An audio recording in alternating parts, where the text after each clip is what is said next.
my name is Rebecca Powers with SLCT, and here is what's happening in Sterling and Lancaster. The Bread of Life Food Pantry is hosting a toy drive until December 18th. Drop off toys at their location in the Village Seventh-day Adventist Church on 75 Sawyer Street in Lancaster. For more information, contact Sandra Mendez at 508-304-4324. The Wachusett Food Pantry is looking for volunteers to help with its monthly distributions. For more information on how you can help, call 978-563-1064 or visit www.wachusettfoodpantry.org. The Sterling Council on Aging will host their annual Christmas party on Sunday, December 10th from 1 to 3 p.m. at the Senior Center. This event is open to the public and will have a visit from Santa and snacks. I'm Lex Thomas, editor of Sterling Meeting House News and reporter at large for Sterling Lancaster Community Television. I'm here today with Patrick Fox. He is the community representative for Neighbor to Neighbor. Welcome, Patrick. Thank you, Lex. It's a pleasure to be here. You know, I always know when the holidays are rolling around again because that's when we get together to talk about Neighbor to Neighbor and to remind everybody about a wonderful donation opportunity at this time of the year. First of all, tell me a little bit about Neighbor to Neighbor. Well, the Neighbor to Neighbor fund was started, I believe, in 2012. So it's been in operation now for about 6 years.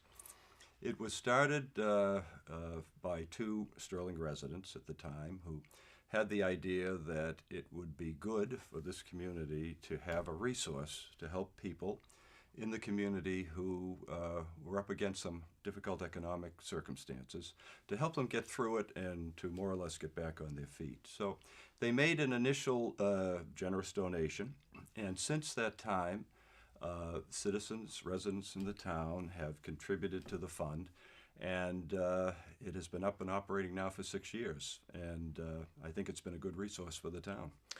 Now, of course, we all think about making donations at holiday time. However, I know that our Sterling Light Department has a roundup program going that makes it possible to contribute throughout the year and in a way that really is it's a small donation per person or per family, but it makes a huge difference. Tell us about the roundup program. It's a wonderful complement to the fund. And it's been in operation now for a few years under the auspices of the Sterling Municipal Light Department. And the department has been tremendously cooperative in that regard. And the way it works is quite simple. Ratepayers can agree to have their bills rounded up, so to speak. In other words, if a bill was $50.51, the ratepayer would agree to round it up to $52. And that money is pooled with other similar donations, and at the end of each month, the money is allocated to the fund. So it is a relatively painless way for people to support what the fund is all about. The maximum donation for any one ratepayer on any single account would be less than $12 a year. Which doesn't sound like much, but when you pool that with the donations of other ratepayers, it can really make a difference. And if memory serves me correctly, as of the middle part of 2017, I believe over $8,000 has been donated to the fund through this relatively simple process. So we're hopeful that citizens and residents in town and ratepayers, which is most of us, will become aware of that and decide to participate. And if I may, participation is very easy. Any individual can simply call the Light Department, and the number is 422-8267, or they can email the Light Department and agree to sign up. They're welcome to come to the department, but they don't need to do that physically. They can simply go online or phone, and personnel at the department can get them signed up for the program. It's that simple. And it's such a great example of how really a little can mean so very, very much.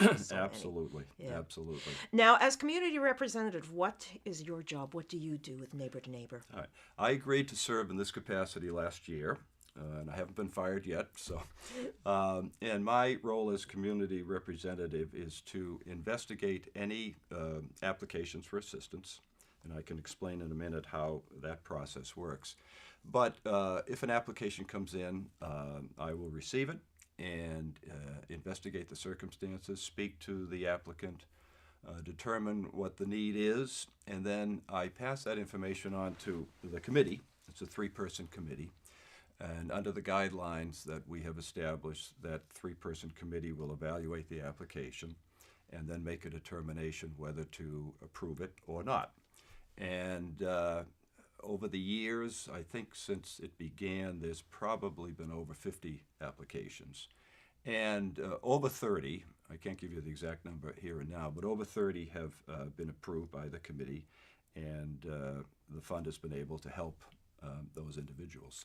Now, is there a limit to how often people can receive assistance from the Neighbor to Neighbor Fund? Yes, we have guidelines, and people can view those guidelines if they wish on the town website, which I can explain in a minute. But we have adjusted the guidelines recently so that any single allocation is limited to $1,500 with a lifetime allocation of $3,000. And we have also provided in the guidelines that there would be a 6-month break, if you will, between applications. So a person who receives assistance this week, for example, would not be able to apply for another 6 months. And again, the maximum allocation for any one individual or family would be $3,000.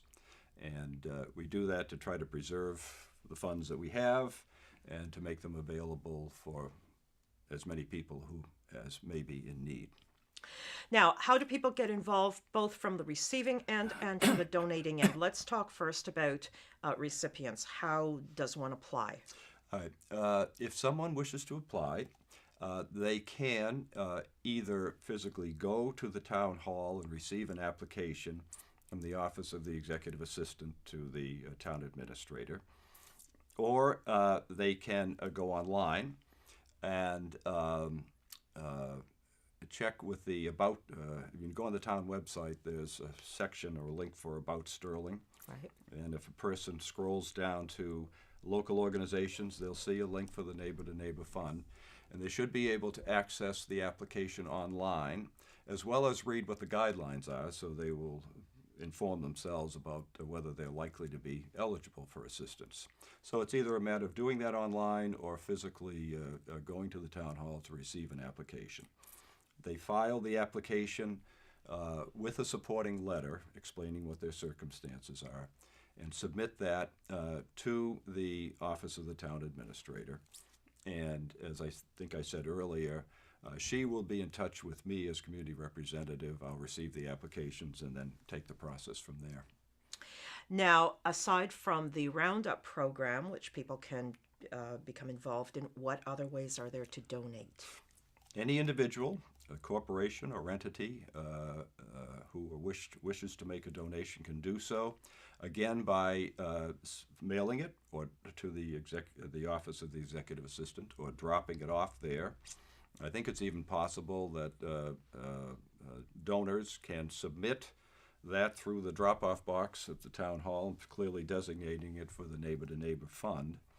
I should add that we have teamed up with the Wheat organization in Clinton, an affiliate of the United Way, and Wheat is our fiscal agent. So people will be able to make donations that are in fact tax deductible, and we thought that was an important ingredient to have in the process. And as I said, donations can be made in that fashion. They'll be deposited in our account with Wheat, and the money is there to be used for people who may have the need. Well, thank you so much for joining me and for all your wonderful work on this. It's that time of the year that we're thinking about donating, thinking about helping people in our community that are in difficult situations. And Neighbor to Neighbor Fund is a marvelous way to do that. Thank you so much, Patrick. Thank you, Lex, for giving me the opportunity to speak about the Neighbor to Neighbor Fund. Thank you. Hey, fellas. How are Hiya, Merry Christmas, Christmas. Happy Thanksgiving. Christmas. Well, Merry I Christmas. know that it's that time of the year because it's time for Toys for Tots.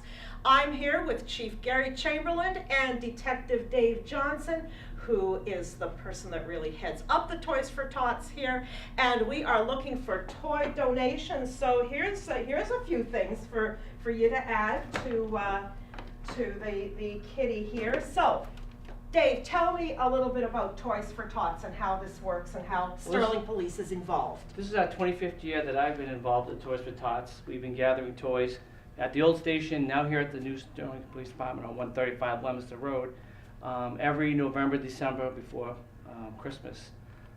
We ask that new unwrapped toys be brought to the station or checks written out to Toys for Tots, and those go direct to that agency. Now, what's the deadline for this? How long can people be dropping toys We off? ask them to drop them off before December 15th. That way we can have time to get them to the warehouse and be distributed to the Now, how groups. does that work? How do things get distributed? We will bring the toys. We have a large trailer here at the police department.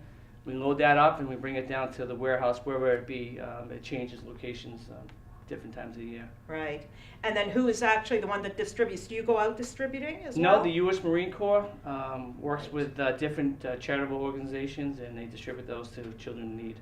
So that's new unwrapped toys or a check donation dropped off at the Sterling Police Department for Toys for Tots. This is their 25th year, a wonderful, wonderful way to give to a kid in need at Christmas time. Now, Chief, I have a question for you, and I've actually wanted to ask this of a policeman here in Sterling for years, and I hope that this really does not impinge on confidentiality. But when things get slow here, which I realize it's a booming police station, but you know, at slow times, do you or any of your people ever come in and play with the toys?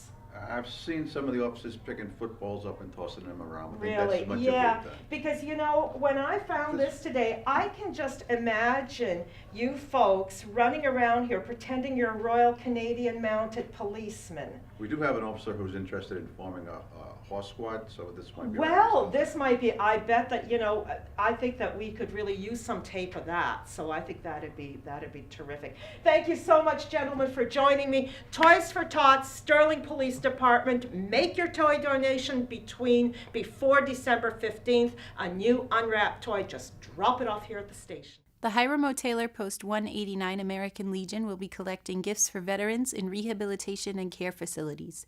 Gifts can be brought to the Legion Hall at 32 School Street in Sterling. For more information, contact Bob Temple at 978-479-0086 or bobtemple189@gmail.com. The Assabet Valley Master Singers will be holding a Christmas sing-along on December 17th at 3:30 p.m. in the First Church Congregational, 37 High Street in Marlborough. For more information, contact 978-562-9838 or visit www.avmsingers.org. I'm Rebecca Powers, and that's what's happening.